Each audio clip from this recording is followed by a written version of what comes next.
passi il giorno della verità. La Marca regge l'urto delle criticità organizzative, situazioni più difficili nel trasporto pubblico, 87 autisti MOM rimasti a terra, 430 corse saltate e da domenica 24 potrebbe essere annullato il servizio nei festivi.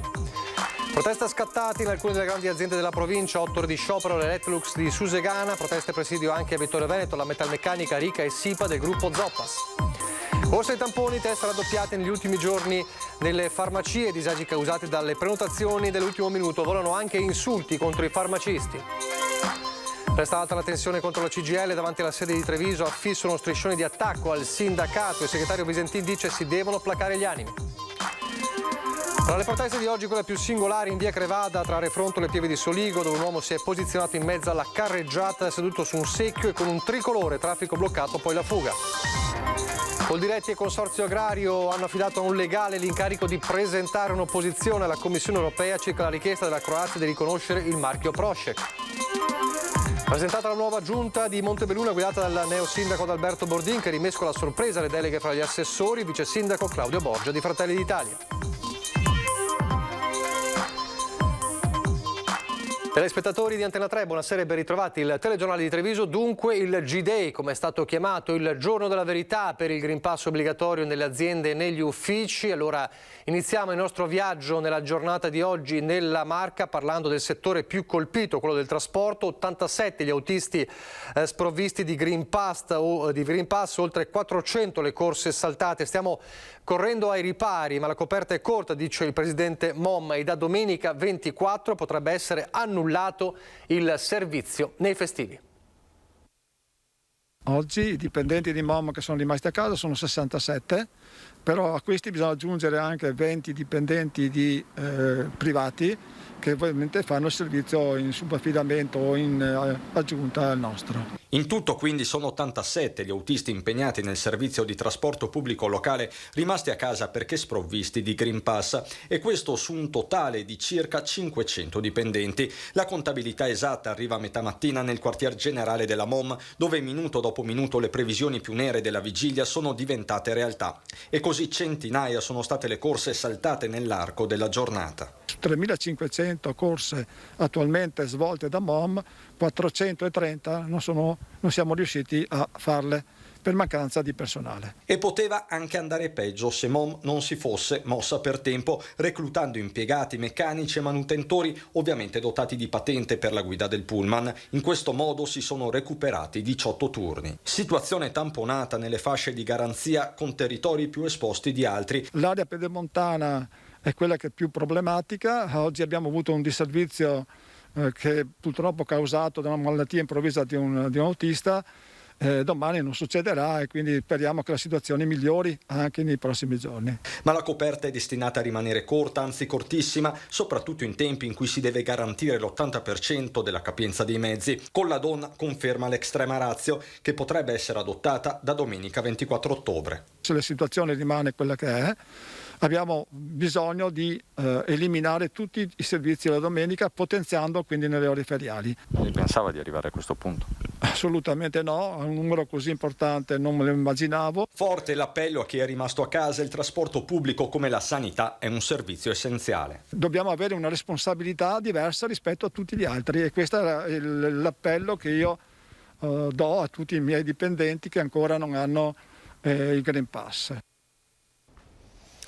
Un'altra situazione potenzialmente a rischio era quella della raccolta dei rifiuti. Una cinquantina i dipendenti e gli operatori di Contarina sprovvisti di Green Pass, i disagi fortunatamente contenuti, ma la situazione è in evoluzione anche nei prossimi giorni. Di servizi ci sono stati in misura contenuta rispetto a quello che pensavamo, perché tutto sommato abbiamo avuto 50 defezioni complessive sui nostri 760 dipendenti, credevamo qualcuno di più, per cui meglio così. Io ringrazio i dipendenti che si sono messi in condizioni di venire a lavorare, ringrazio anche coloro che stamattina alle 3 sono venuti qui per fare i controlli. Grazie ad un impegno generale, questo primo giorno di obbligo di Green Pass è passato senza troppi problemi per Contarina. Dei 50 addetti alla raccolta sprovvisti di certificazione verde, solo una parte aveva comunicato nei giorni scorsi l'impossibilità di mettersi in regola e così l'improvvisa assenza degli altri operatori ha costretto ad una riprogrammazione del servizio di raccolta. Con il criterio di dare precedenza al servizio porta a porta, per cui abbiamo sacrificato qualcosa, tipo lo spazzamento, tipo le caditoie, pulizia caditoie. Su un totale di 264 giri previsti in giornata, solo 25 hanno subito ritardi o cancellazioni. Sui nostri 49 comuni, in 9 comuni ci sono stati dei servizi non fatti come era previsto. Il vetro, il vegetale e l'umido sono servizi frequenti, si recupereranno con la successiva operazione. Nel dettaglio, la raccolta dell'umido ha subito delle irregolarità nei comuni di Roncade, Borso del Grappa, Pieve del Grappa e Monfumo. Qui si è provveduto al recupero entro il pomeriggio. Raccolta dell'umido saltata anche a Montebelluna, dove verrà effettuata entro le 14 di domani. Cancellata invece la raccolta del vegetale a Spresiano, Roncade, Zenzon di Piave, Monastier e in alcune vie di Susegana. La situazione però è in continuo divenire. Sarà possibile avere un quadro più preciso della situazione quando entreranno in turno gli altri 30 operatori. Per questo i cittadini sono invitati a monitorare il sito di Contarina. È tutta una programmazione giornaliera, non possiamo garantire nel futuro come e cosa si farà. Cercheremo di informare i comuni e nel nostro sito magari i cittadini sapranno quando il loro contenitore verrà svuotato, se è rimasto lì.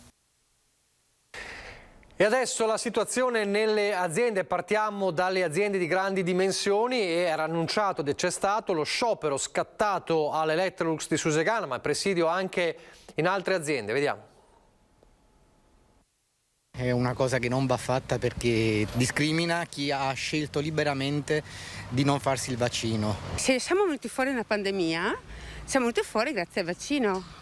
I due volti del Green Pass obbligatorio oggi all'Electrolux di Susegana. Da una parte il sindacato con i lavoratori che sono rimasti fuori contro quella che viene considerata una forzatura. Ognuno decide, si fa il vaccino, ha fatto il vaccino che non si chiama vaccino, è un farmaco, ha ridotto le sue possibilità di prendersi qualcosa, gli altri non vogliono farlo, a posto, basta. Dall'altra invece chi si è presentato regolarmente al lavoro. Adesso sto entrando con il Green Pass e lo trovo una cosa corretta. Mi dispiace solo che la delegazione del sindacato non faccia anche la nostra difesa. Se lo rendono anche obbligatorio, in questa Italia purtroppo dicono anche là, tireranno fuori scuse, tireranno fuori casini, diranno che è dittatura, quindi non va mai bene niente in questa Italia. Chi è entrato però ha poca voglia di parlare della scelta, schivando se possibile la telecamera. Come lo vede questa cosa del Green Pass? A posto. Eppure oggi c'è gente che è rimasta fuori, non era d'accordo. Non lo so perché noi siamo entrati a lavorare, non lo so.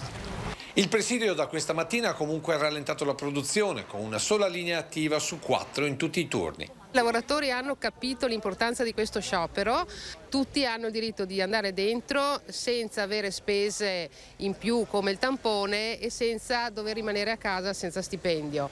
Presidi anche a Vittorio Veneto all'esterno della RICA e della SIPA del gruppo Zoppas per una protesta che potrebbe continuare anche nei prossimi giorni, se dalle aziende o dal governo non arriveranno segnali positivi sul fronte tamponi. Di poter accedere all'infermeria per chi non ha intenzione di fare il vaccino, visto che comunque il vaccino non è obbligatorio. Ma chi lo paga?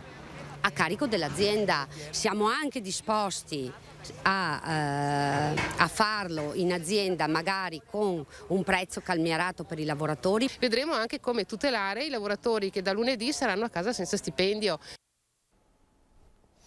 Meno problematica la situazione nei laboratori artigianali e nei locali. A Conegliano, ad esempio, però c'è stato anche il caso di una bar che ha deciso di tenere chiuso per sciopero, ma in generale la situazione è stata meno problematica per quanto riguarda il Green Pass.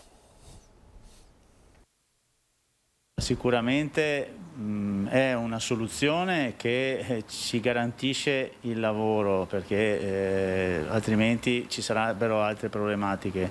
È sicuramente un aggravio e una fatica anche un costo. I pro e i contro della misura sono elencati da Massimo Albanese, maestro pasticcere di Sant'Angelo e presidente di categoria. Qui nel suo locale con annesso laboratorio artigianale tutti e 9 i dipendenti sono provvisti di Green Pass e i controlli, anche nei confronti dei fornitori, sono serrati. A occuparsene Lorella, individuata come preposto. Un registro dove viene annotato appunto la data, è proprio molto, diciamo, eccolo qui, è anche abbastanza minuzioso. Data ora con tutti i dati, con la mia firma e anche la firma appunto, quindi è una responsabilità, ecco. Nonostante l'ulteriore aggravio, sembrano non esserci stati intoppi nei locali e nelle piccole attività della marca, dove la certificazione verde per i clienti è già realtà dal 6 agosto. Lo conferma Andrea Penzoiello, barista del centro e presidente di Veneto Imprese Unite. I nostri dipendenti li abbiamo verificati tutti quanti, è stata una proforma perché, come dicevo, siamo sicuri che si sono già vaccinati da mesi, perché comunque anche noi l'abbiamo visto, siamo tutti giovani, siamo quasi tutti quanti intorno ai 30 anni, abbiamo visto come un'opportunità per poter tornare a vivere, a viaggiare, il discorso di vaccinarci. Secondo me è uno strumento un po' pasticciato, però se questo è, noi ci adeguiamo, anche perché appunto essendo tutti vaccinati non abbiamo nessun problema né nell'esibirlo né nel conseguirlo, insomma.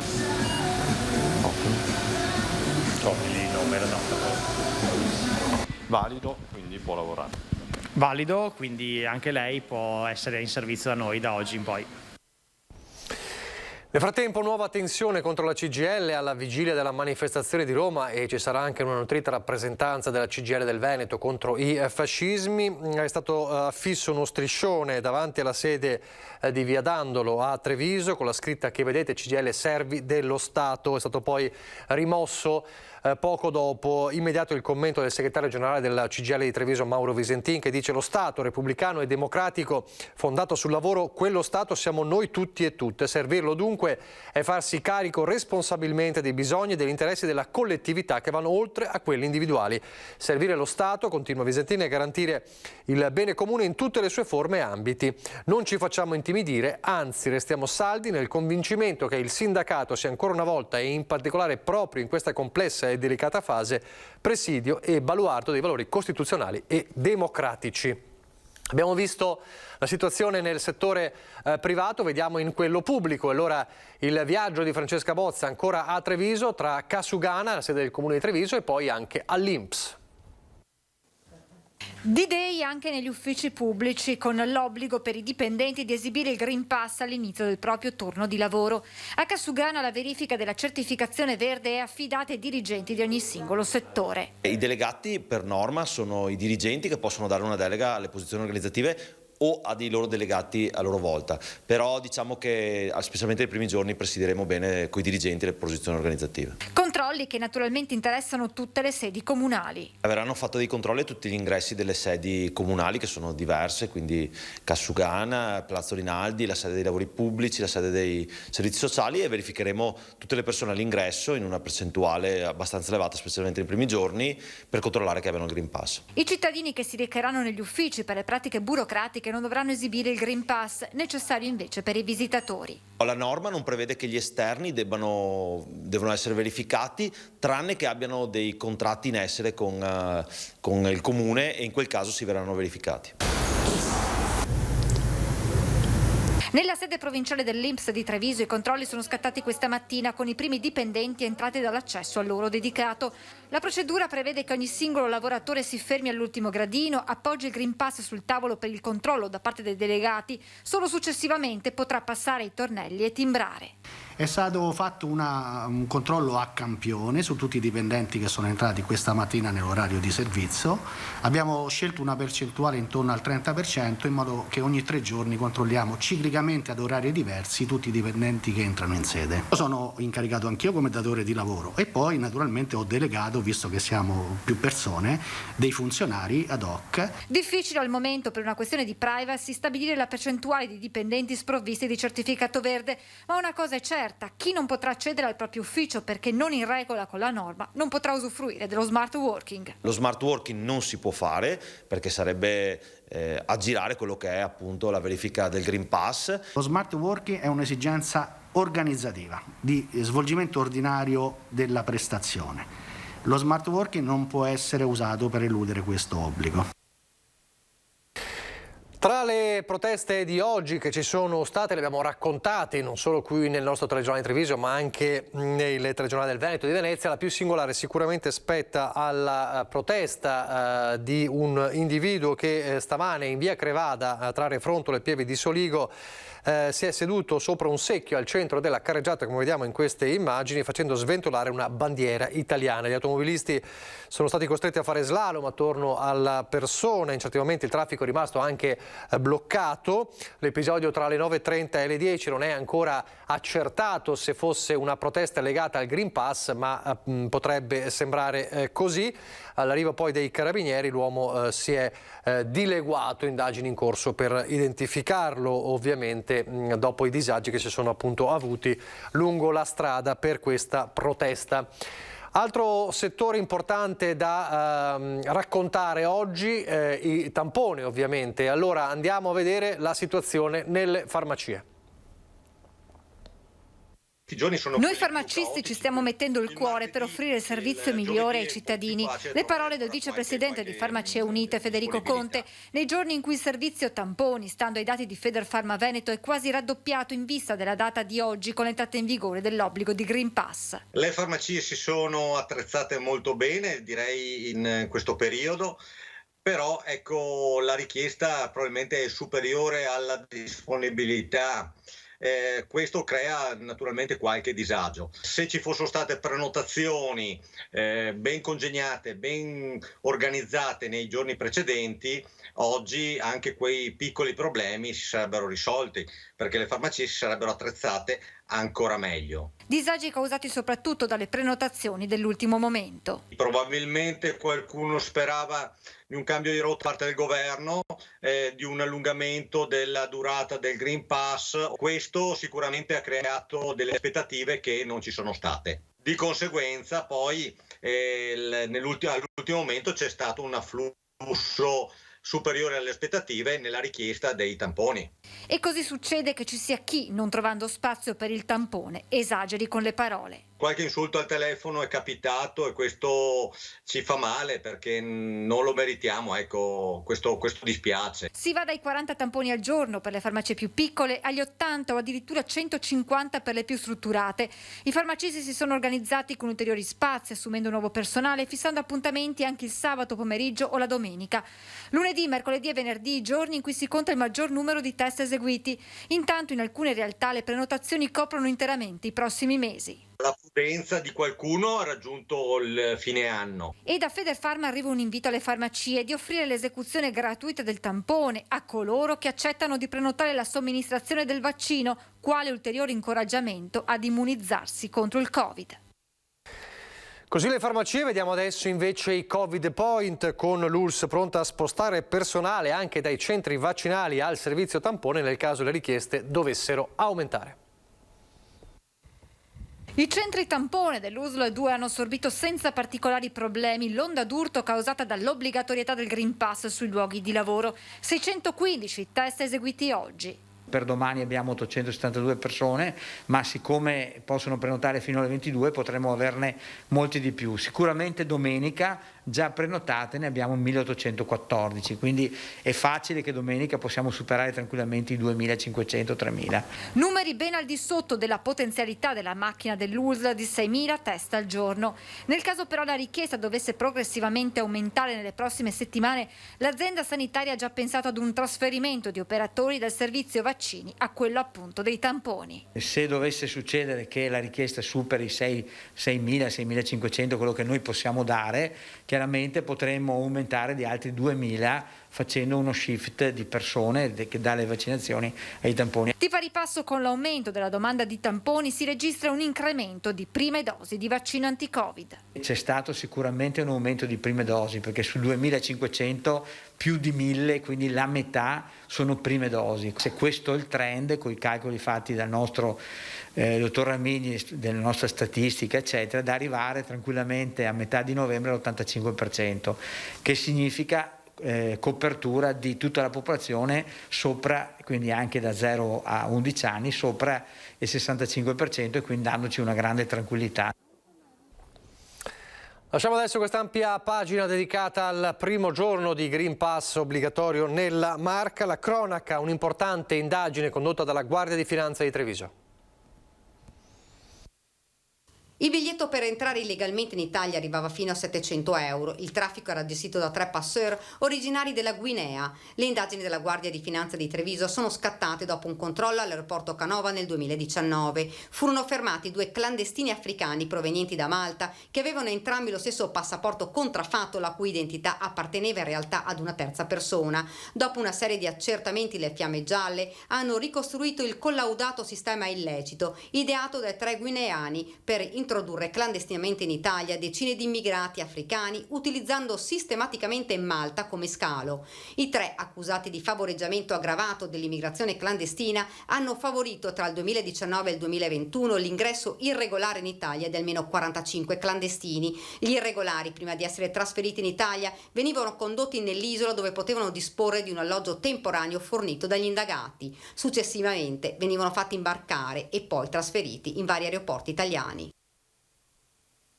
È di 15 vitelli morti il bilancio dell'incidente avvenuto questa mattina intorno alle 6:30 a Montebelluno lungo la Schiavonesca Marosticana, l'incrocio con via Castellana. Un camion che trasportava bestiame, circa 40 capi, è uscito di strada e si è ribaltato. L'autista del mezzo è rimasto fortunatamente illeso, la verità però è rimasta interrotta per diverse ore. Sul posto i carabinieri di Montebelluno, i vigili del fuoco, la polizia locale e anche i veterinari dell'ULSS 2 che hanno accertato la morte di 15 vitelli. Gli altri animali sono stati fatti salire a bordo di un altro mezzo pesante per essere portati in salvo. Non è ancora chiara la dinamica di quanto accaduto. Pochissimi istanti di pubblicità e poi di nuovo in diretta.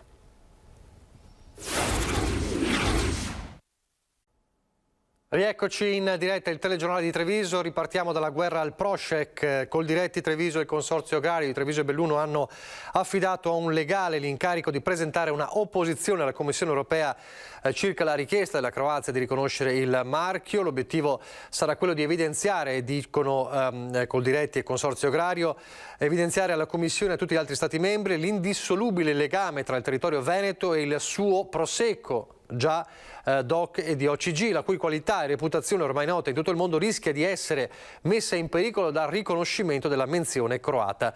L'omonimia tra la menzione tradizionale Prošek e la denominazione controllata Prosecco infatti rischia di indurre in errore il consumatore circa la natura, la qualità e la vera origine del Prosecco, creando un vulnus per i produttori vitivinicoli veneti. Quindi a novembre verrà presentata questa azione legale di opposizione alla Commissione europea. A Montebelluna adesso invece parliamo di politica con la nuova giunta. Eccola la nuova giunta comunale di Montebelluna. Il sindaco Adalberto Bordini ha presentato la sua squadra. All'appello manca solo un assessore assente per un impegno di lavoro. All'occhio salta subito un rimescolamento delle deleghe agli assessori. È stato secondo me opportuno fare come potremmo dire, una modifica per quanto riguarda i referati, proprio perché ci sono alcune sfide che io ritengo fondamentali per il futuro. Ritengo che alcune persone abbiano le caratteristiche per poterle affrontare e superare. La prima riconferma nell'amministrazione arriva con Claudio Borgia, che ha ottenuto il maggior numero di voti. A lui la carica di vice sindaco. Lascia però la delega all'istruzione per prendere in mano ecologia ed ambiente, transizione ecologica, attivazione PAIS, mobilità sostenibile, bandi e finanziamenti. Un cambiamento che ha accolto con una certa sorpresa. Io volevo ringraziare tutte le persone che mi hanno permesso di sedere qui in giunta comunale a Montebelluna e ringraziare il mio partito per avermi permesso di fare il vice sindaco e l'assessore all'ecologia del comune di Montebelluna. Poche parole per Borgia, che si limita a dire che ora bisogna lavorare, porsi nuovi obiettivi e portare risultati per i cittadini. Il sindaco si occuperà di sicurezza e attività produttive, edilizia scolastica e comitati civici. A Lucrezia Favero va l'assessorato al bilancio, tributo, patrimonio e servizi formativi. Elso Severin rimane in giunta con la sanità, il personale, l'urbanistica, la cultura e protezione civile. Maria Bortoletto si occuperà del sociale, pari opportunità e società partecipate. Ad Adriano Martignago la delega ai lavori pubblici, mentre sarà Deborah Varaschin che si occuperà di istruzione e turismo. Sport, politiche giovanili e familiari sarà compito invece di Andrea Marin. Il primo consiglio comunale sarà il 21 ottobre all'auditorium della Biblioteca Comunale. Appuntamento importante domani a Treviso in Villa Margherita. Prenderà infatti via alle 14:30 la prima edizione di Lo Sport Paralimpico in Villa, manifestazione organizzata con l'associazione Veneti Schiacciati della Crisi e il patrocinio del Comune di Treviso e del Centro della Famiglia. L'obiettivo è avvicinare i cittadini trevigiani al mondo paralimpico tramite alcune delle società più rappresentative del territorio, promuovendo una reale cultura inclusiva attraverso la conoscenza e la condivisione dell'esperienza sportiva nella pratica delle rispettive discipline. Quindi importante domani appuntamento dalle 14:30 Lo Sport Paralimpico in Villa Margherita. Adesso vediamo che tempo farà nelle prossime ore in questo weekend, lo facciamo come ogni venerdì con il generale Iannicelli. È ancora in grande forza l'anticiclone che dall'Africa e in parte dall'Atlantico stacca la propria azione con un promontorio sino ad interessare gran parte della nostra penisola. Come evidente dalla carta del tempo prevista per i prossimi giorni, vedete tutta l'area anticiclonica che dall'Africa e in parte dall'Atlantico stacca proprio un promontorio, vedete una cupola che interessa parte dell'Europa centrale ma gran parte della nostra penisola. Da noi siamo proprio al centro e quindi siamo ben protetti dalle perturbazioni che pur sono presenti. Vedete questa collegata a una depressione sull'Atlantico che però sarà costretta a scorrere da ovest verso est a latitudini veramente lontane dalle nostre. E quindi condizioni di tempo stabile, cielo in prevalenza sereno, sarà questo fine settimana. Tutto al più avremo una velatura del cielo temporanea ma di nessun significato. E che poi questo bel tempo, questo tempo stabile ci accompagnerà con queste caratteristiche per gran parte della prossima settimana, fino a giovedì e venerdì, quando potremo avere un temporaneo peggioramento ma senza fenomeni significativi. I venti sono deboli con qualche rinforzo dai quadranti orientali, quindi c'è quest'aria un po' più fresca ma che mantiene lontano la foschia, e le temperature 6-8 gradi le minime, le massime tra i 16 e i 18 gradi. Per quanto riguarda il mare, l'Alto Adriatico inizialmente purtroppo è mosso ma poi la tendenza al poco mosso, tutto al più temporaneamente e localmente mosso. È tutto. E adesso andiamo nel Bellunese.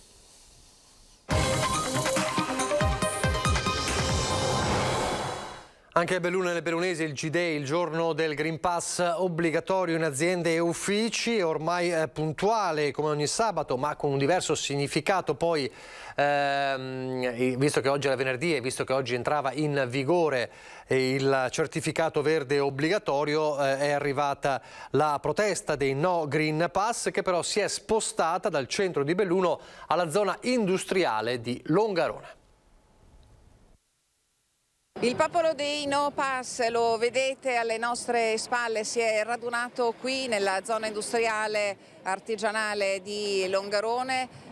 Poco meno di 1 migliaio di persone si stanno confrontando sul Green Pass e sui problemi che questo da oggi comporta nei luoghi di lavoro. Oggi è una giornata importante, una giornata simbolo non solo per il popolo dei No Pass ma per il lavoro in senso generale. Per tutti, proprio per tutti. Peccato che tanti che non sono vaccinati abbiano deciso oggi di fare il tampone, nel senso che almeno oggi dovevamo dare un segno contrario a tutta questa cosa. Peccato che queste manifestazioni siano soltanto in questi momenti qui e magari ridotte ad alcune persone, perché potrebbe essere un investimento per tutti e da fare tutti uniti. Lei il Green Pass ce l'ha? No, non ce l'ho. Quindi lei si sottoporrà a tampone per lavorare? Per il momento sì, poi si vedrà. Lei oggi avrebbe dovuto essere al lavoro e non è andato a lavorare? No, io lavoro. perché faccio turni, quindi stamattina sono qui, pomeriggio lavoro. Sono in smart working da 2 anni, ma da 15 di ottobre hanno deciso di fare il 50% in ufficio. 2 anni siamo stati fermi a casa, adesso 50%, perciò io ho scelto di non lavorare questi 50% del tempo. Fino a ieri non sapevo, ma comunque sapevo già che la mia scelta sarebbe rimanere a casa e in qualche modo io non mi vendo per 1.500 euro. Non ci siamo presentati, siamo rimasti qua e basta, perché non è giusto che certi possano andare a lavoro e noi no. Cioè fino a ieri potevamo andare, oggi che siamo dei criminali che non possiamo andare a lavoro. No, non ci presentiamo neanche settimana prossima finché questa cosa non finirà. Questa è la protesta a Longarone, gli occhi puntati un po' anche nel bellunese sul trasporto pubblico in sofferenza, con l'introduzione del Green Pass. Ovviamente sia il servizio extraurbano e il servizio urbano, in questo caso il comune di Belluno, sono soggetti evidentemente a riduzioni, tanto che sul sito www.dolomitibus.it giorno per giorno sarà pubblicato il dettaglio delle corse soppresse. Vediamo come è andata oggi. Primo giorno di Green Pass, i quotidiani in locandina parlano dei disagi in trasporto pubblico, nel piazzale della stazione però non c'è gente rimasta a piedi e il personale non è disposto a parlare. Bocche cucite tra quanti, e sono la stragrande maggioranza, erano presenti al lavoro. 21 infatti gli autisti senza Green Pass che sono rimasti a casa su 153 conducenti in organico e utenti abbastanza ignari delle possibili difficoltà. Per sopperire alle assenze si è ricorso anche a meccanici e personale degli uffici che, avendo la patente necessaria, sono stati fatti tornare, intanto per oggi, al volante. Stando così cose, il problema va risolto. Noi adesso stiamo appunto cercando di trovare nuovi autisti, ma soprattutto di garantire un servizio di tamponi che possa permettere a queste persone di poter lavorare. Preoccupato? Ma un po' sicuramente sì, perché non si poteva fare prima, perché molti ci dicono dovevate programmare, però le condizioni personali di uno che ha il Green Pass o no si potevano scoprire 48 ore prima, quindi ci siamo trovati lunghi nella speranza che gran parte degli autisti, come del resto c'era, fosse provvisto di Green Pass. Nel complesso il primo giorno di Green Pass obbligatorio per lavorare ha portato alla cancellazione di un centinaio di corse del trasporto pubblico bellunese. Sono saltate alcune tratte scolastiche e navette che venivano utilizzate dai lavoratori dell'occhialeria impiegati ad Agordo, Longarone e Incadore. Particolarmente colpiti dalle cancellazioni l'Agordino e il Feltrino, anche se a pagare il prezzo più salato sarebbe stato il servizio urbano di Belluno, con oltre 50 corse cancellate. Vedremo allora cosa accadrà di qui ai prossimi giorni anche nel trasporto del bellunese. Noi ci fermiamo qui, vi lascio come sempre alle previsioni del tempo, grazie per averci seguito, arrivederci.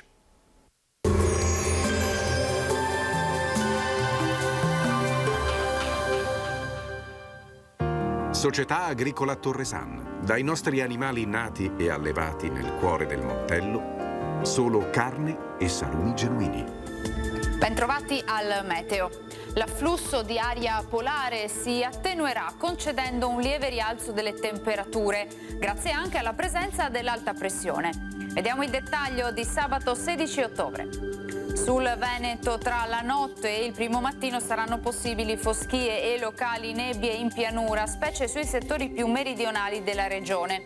Sole prevalente a seguire con cielo sereno o velato e non sono attese piogge degne di nota. Temperature minime tra 4 e 9 gradi, valori massimi compresi invece tra i 17 e i 19 gradi.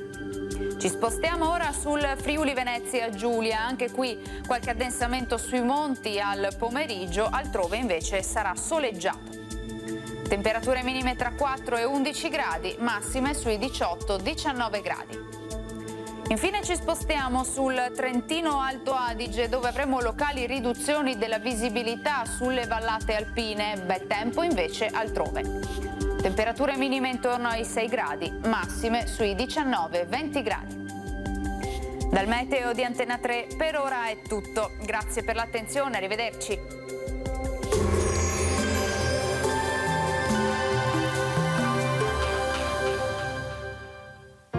Società Agricola Torresan. Dai nostri animali nati e allevati nel cuore del Montello, solo carne e salumi genuini.